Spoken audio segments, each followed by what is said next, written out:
ಕರ್ನಾಟಕ ರಾಜಕಾರಣದಲ್ಲಿ ಸೆಪ್ಟೆಂಬರ್ ಕ್ರಾಂತಿಯ ಬಿಸಿ ಬಿಸಿ ಚರ್ಚೆ ಶುರುವಾಗಿದೆ. ಕೆಎನ್ ರಾಜಣ್ಣ ಅವರ ಮಾತುಗಳಲ್ಲಿ ರಾಜಕೀಯ ಭೂಕಂಪವೊಂದರ ಸುಳಿವು ಇದೆಯಾ?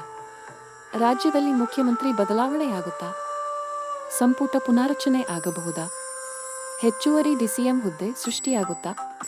ಅಥವಾ ಕೆಪಿಸಿಸಿ ಅಧ್ಯಕ್ಷ ಸ್ಥಾನ ಬದಲಾಗುತ್ತಾ?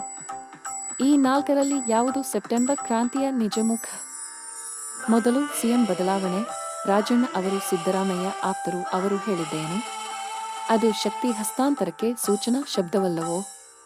ಇನ್ನೊಂದು, ಸಂಪುಟ ಪುನಾರಚನೆ. ಕೆಲ ಸಚಿವರ ದುಡಿಮೆಯಲ್ಲಿ ಚುರುಕು ಕಾಣಿಸದ ಹಿನ್ನೆಲೆಯಲ್ಲಿ ಬದಲಾವಣೆ ಅನಿವಾರ್ಯವೇನೋ? ಹತ್ತಿರದ ಹೋರಾಟ. ಹೆಚ್ಚುವರಿ ಡಿಸಿಎಂ ಸ್ಥಾನಕ್ಕೆ ಭಾರೀ ಲಾಬಿ. ಡಿಕೆ ಶಿವಕುಮಾರ್ ಅವರ ಪ್ರಭಾವ ತಗ್ಗಿಸಲು ಹೊಸ ಪ್ಲಾನ್ ವೇದಿಕೆಯ ಮೇಲೆ ಬಂತೆಯಾ? ಅಂತಿಮವಾಗಿ ಕೆಪಿಸಿಸಿ ಅಧ್ಯಕ್ಷ ಸ್ಥಾನ ಬದಲಾಗುವ ನಿರೀಕ್ಷೆ.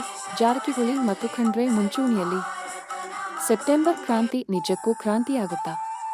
ಬದಲಾವಣೆಗಳು ಕಾಂಗ್ರೆಸ್ ಪಕ್ಷದ ಭವಿಷ್ಯಕ್ಕೆ ಯಾವ ಮಗ್ಗುಲನ್ನು ತರುತ್ತವೆ ಎಂಬುದು ಕಾದು ನೋಡಬೇಕಿದೆ. ನಿಮ್ಮ ಅಭಿಪ್ರಾಯವೇನು? ಕಾಮೆಂಟ್ ಮಾಡಿ ತಿಳಿಸಿ.